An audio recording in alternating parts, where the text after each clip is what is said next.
Em 1939, os Estados Unidos construíram o maior veículo terrestre da história para conquistar a Antártida. 17 metros de comprimento. 30 toneladas de peso. Rodas de quase 3 metros de altura. Foi projetado para cruzar o continente gelado sem apoio externo, com laboratório, dormitórios e até um avião no teto. Quando chegou na Antártida, não conseguiu se mover. Afundava. Patinava. Mal avançou alguns quilômetros antes de ser abandonado para sempre. Hoje provavelmente continua enterrado debaixo do gelo, em algum lugar que ninguém conhece. O maior fracasso da engenharia polar. Mas esse veículo não surgiu do nada. Foi o resultado de décadas de máquinas cada vez mais extremas, cada uma empurrando os limites um pouco mais longe. Para entender como alguém pôde acreditar que o Snow Cruiser funcionaria, primeiro é preciso ver as máquinas que tornaram essa ambição possível. De caminhões de sobrevivência siberianos a trens sem trilhos que cruzavam o Ártico, esses são os 10 veículos mais extremos já construídos para conquistar o gelo. E o número 1 é o maior desastre de todos. Vamos começar. 10º lugar. Kamaz 6345. Na Sibéria existem campos de petróleo a centenas de quilômetros de qualquer estrada. O problema não é só chegar até eles. O problema é que se o seu veículo quebra no meio do nada, a 50 graus abaixo de zero, você morre congelado antes que alguém consiga te encontrar. Os caminhões normais não serviam para essas rotas. Afundavam na neve fofa, os motores não pegavam no frio extremo, e não ofereciam nenhuma proteção se algo desse errado. O Kamaz 6345 foi projetado exatamente para esse cenário. Mais de 10 metros de comprimento, 20 toneladas, 8 rodas motrizes com controle de pressão ajustável de dentro da cabine. Mas o que realmente fazia ele diferente era que não era só um caminhão. Era um refúgio. Cabine completamente isolada. Algumas versões tinham módulos habitáveis no teto com camas, aquecimento e suprimentos. Nas rotas petroleiras siberianas, o Kamaz era a diferença entre um problema mecânico e uma sentença de morte. Sobreviver era o primeiro passo. Mas tinha lugares onde nem sequer existiam estradas para tentar. 9º lugar. FWD-1 Terra Cruiser. Nos anos 50, os Estados Unidos precisavam instalar estações de radar no Ártico canadense para detectar possíveis ataques soviéticos. As localizações escolhidas não tinham estradas. Não tinham pistas de pouso. Não tinham nada além de gelo, neve e um tipo de terreno pantanoso que engolia qualquer veículo militar como areia movediça. O Terra Cruiser foi a primeira solução real para esse problema. Pneus de baixa pressão com mais de 1,5 metro de altura, projetados não para agarrar no chão, mas para flutuar sobre ele. Durante a construção da linha DEW, aquela cadeia de radares que vigiava o Ártico, o Terra Cruiser provou que era possível mover equipamentos pesados por terrenos que todo mundo considerava intransitáveis. Foi o veículo que mostrou que o Ártico tinha solução mecânica. Mas o Terra Cruiser precisava de bases próximas para reabastecer e receber manutenção. Os soviéticos queriam algo que pudesse operar completamente sozinho. 8º lugar. ZIL-167. Em 1962, os engenheiros da fábrica ZIL em Moscou receberam uma encomenda que parecia impossível. Construir um veículo capaz de cruzar a tundra siberiana inteira sem apoio externo, em qualquer condição. O resultado parecia saído de um filme de ficção científica. 6 rodas enormes com pneus de quase 2 metros. 2 motores V8 trabalhando em paralelo. Cabine pressurizada onde 2 tripulantes podiam viver semanas sem sair pro exterior. Durante os testes, o I-167 percorreu mais de 15 mil quilômetros por terrenos que teriam destruído qualquer outro veículo. Cruzou rios congelados, atravessou florestas cobertas de neve, subiu rampas que pareciam impossíveis. Funcionou. Mas era tão caro e tão complexo de manter que só construíram uma unidade. O ZIL provou que rodas gigantes podiam conquistar quase qualquer terreno. Também provou que tinham um limite. Se as rodas não eram suficientes, a próxima pergunta era óbvia. O que acontecia se você eliminasse elas completamente? 7º lugar. Ural 5920. Nos anos 80, os soviéticos desenvolveram um veículo que abandonava os pneus por completo. O Ural 5920 usava esteiras de tanque, mas com um design que nenhum tanque tinha usado antes. O veículo era dividido em 2 seções conectadas por uma articulação central que permitia dobrar no meio para virar. As esteiras distribuíam o peso de forma tão uniforme que conseguia passar sobre gelo fino sem quebrar e sobre neve fofa sem afundar. Virou o veículo preferido da indústria petroleira russa para chegar às instalações mais remotas da Sibéria. Não era rápido nem elegante, mas chegava onde absolutamente nada mais conseguia chegar. Mesmo assim, o Ural ainda dependia de infraestrutura de apoio. Alguém se perguntou se era possível construir um veículo que não precisasse de nenhuma base, que pudesse sobreviver qualquer emergência completamente sozinho. Sexto lugar. Burlak. No século XXI, um grupo de engenheiros russos independentes decidiu fazer algo que ninguém tinha conseguido: dirigir até o Polo Norte sobre o gelo do Oceano Ártico. Não com apoio logístico. Num veículo completamente autônomo. O Burlak media só 6 metros, uma fração do tamanho dos monstros soviéticos, mas cada centímetro foi projetado para sobrevivência total. 6 rodas de baixa pressão ajustáveis de dentro. Isolamento térmico completo. Camas, cozinha, aquecimento, painéis solares. Combustível para mais de 2.000 quilômetros. E algo que nenhum outro veículo dessa lista tinha: se o gelo quebrasse, o Burlak flutuava. Era anfíbio. Em 2019 completou a travessia até o Polo Norte por uma rota que era considerada impossível para qualquer veículo com rodas. Provou que nem sempre precisa ser o maior. Às vezes basta ser o mais inteligente. Se esse tipo de conteúdo sobre máquinas extremas é interessante para você, se inscrever no canal ajuda a manter ele existindo. Mas tem situações onde inteligência não basta. Onde você precisa mover centenas de toneladas de maquinário por terrenos que afundariam qualquer veículo normal.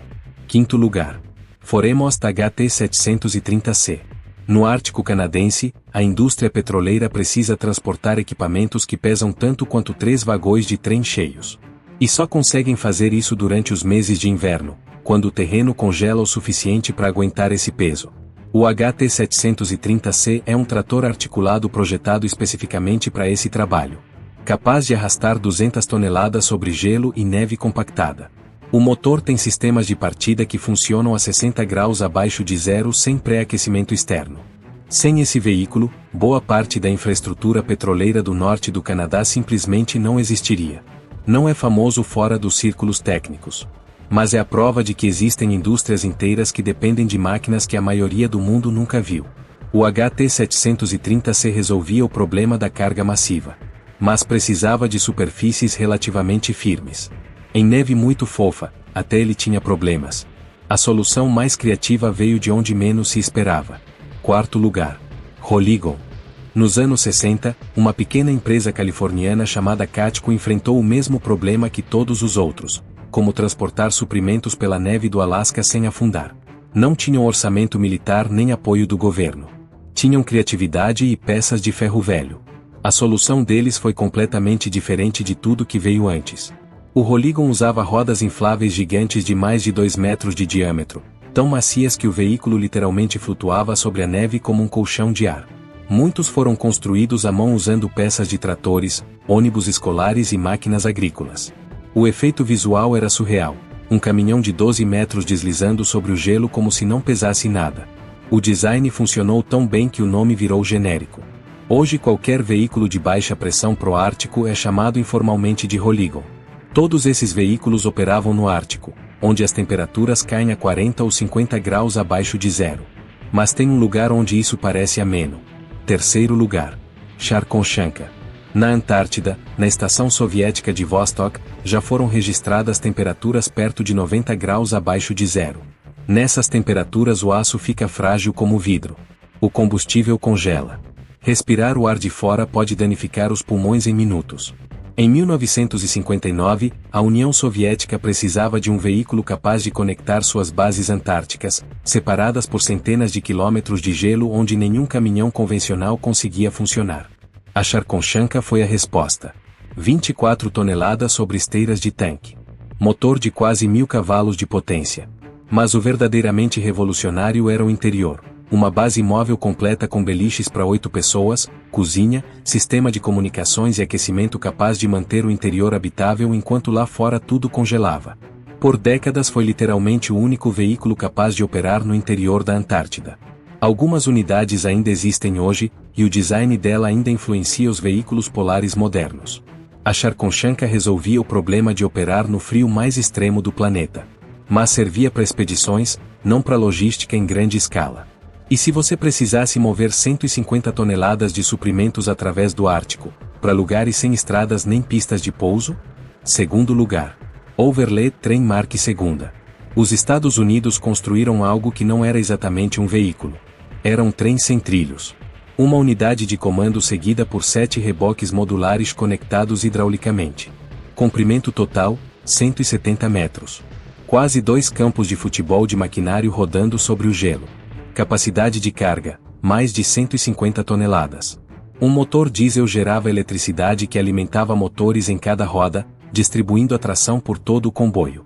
O Overland Train abastecia as estações de radar da linha DEW em lugares onde não existia nenhuma outra forma de transporte. Funcionava. Era lento, barulhento e consumia quantidades absurdas de combustível, mas cumpria a missão. O problema era o custo de manter ele operando.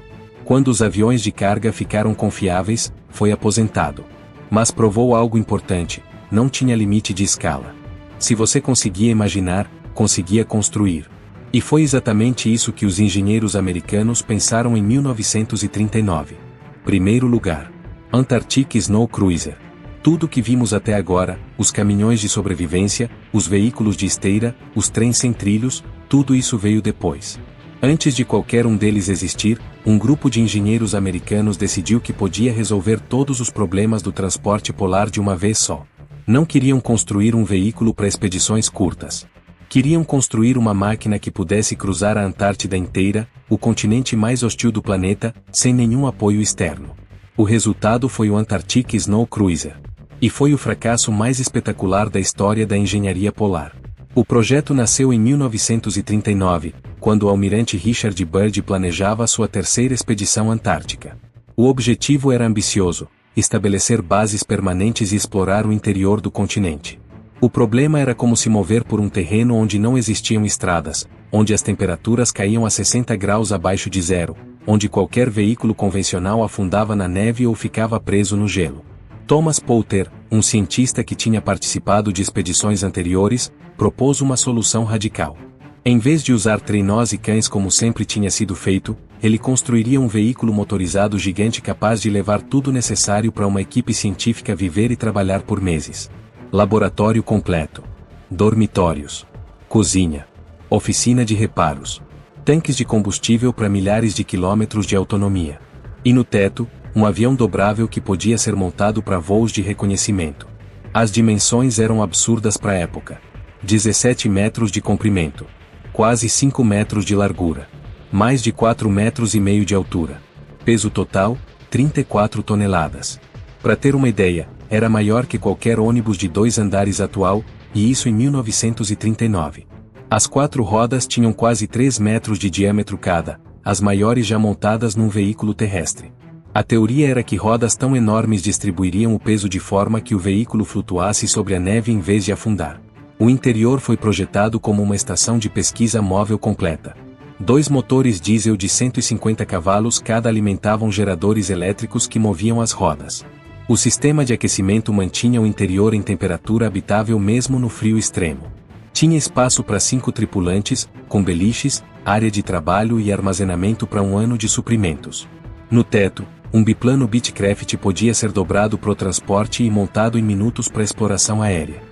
Construíram em Chicago em apenas 11 semanas, um tempo recorde para algo dessa complexidade. Quando terminaram, o próximo problema era levar até a costa leste para embarcar rumo à Antártida. Não cabia em nenhum trem.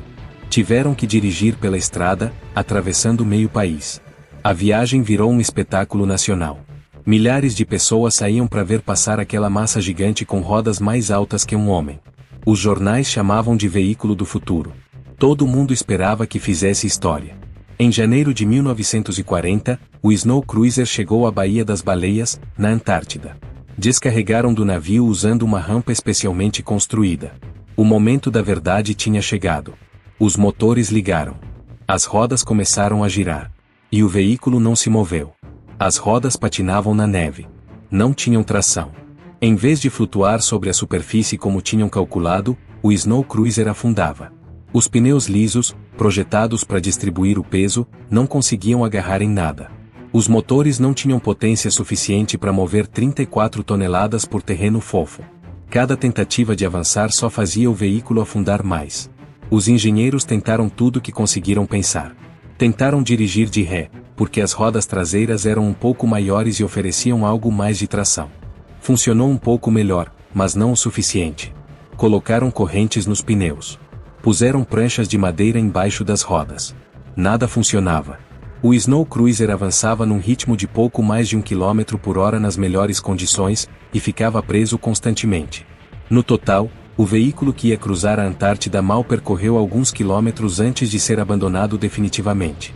A expedição continuou usando trenós e métodos tradicionais.